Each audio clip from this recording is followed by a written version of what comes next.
Ciao a tutta la mia famiglia di Facebook and welcome back to Casa Fiore's Cucina. Today we're going to make a dish inspired on a journey in the Cinque Terre in Italy a long time ago.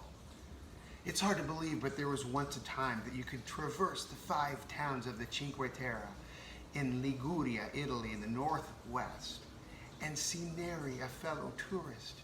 But that was a time that I stopped in my favorite town, Cornelia, and had a dish of pasta with crab and tomato sauce and cream, a rosé sauce and some herbs. And I got out my travel journal and I wrote it down. And to this day, I try to make it and I savor that memory and savor that dish. Well, it's crab season in the Puget Sound. And today, we're not using the hallowed Dungeness. We're using the lowly but oh so beautiful rock crab. Take a look at this beauty. This meat is just as sweet. It's a little harder to get to, but it's beautiful in this sauce. And it's a way to be resourceful when you don't have Dungeness on your hands. And here is the diary of that day. In 1997, Cornelia, the middle town of the Cinque Terre. And here are my notes on what I ate and the recipe that I've tried to recreate today.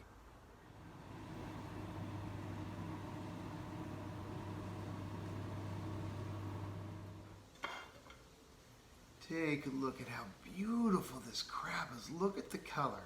So these come from Marine Area 11, right off of Vashon Island. And I have my brother and my father to thank for these. So we're first going to clean through these. We're going to pick out all the meat, and then we'll have our primary ingredient for a beautiful pasta dish. So there is some of our crab. And when you pick through that crab, remember, rock crab is a little more brittle. It shatters a little bit more than Dungeness. It's just as sweet, it's just as tasty. And we're going to use this later on. Now what I did is I took the rest of the shells and I'm making a beautiful stock. And with that stock in the winter, or now I can make a beautiful chowder or a fish soup or something like that. So we're going to let that go for several hours. To start off for a dish, we're going to use some shallot. Then we're going to move on to adding some tomato sauce, some really good tomato sauce, a touch of cream, our crab, and some thyme at the end. So let's get our shallots going. Once our shallots are translucent, we're going to add a can of tomatoes. And we're going to let this simmer for 5 minutes or so, just to cook it down just a little bit at medium heat. The tomatoes are simmering. We're going to add a pound of pasta and get that going on the side.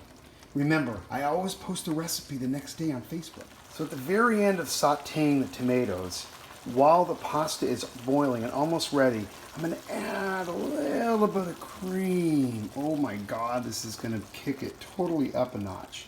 And then after that's had a chance to mix in just for a minute or two, we'll add our crab. Don't forget, the crab's already been cooked, so we just need to add it for a second.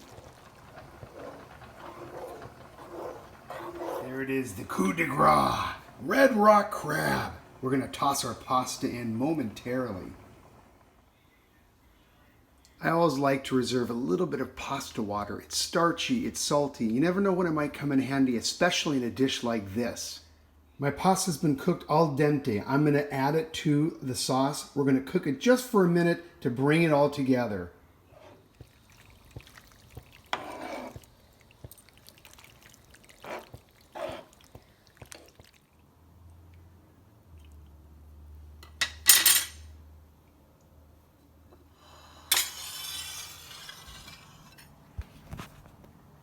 Voila!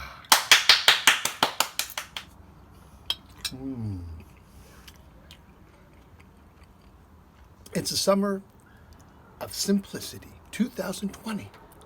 So take a journey through your memories of days gone by and savor a toothsome meal you had in the past.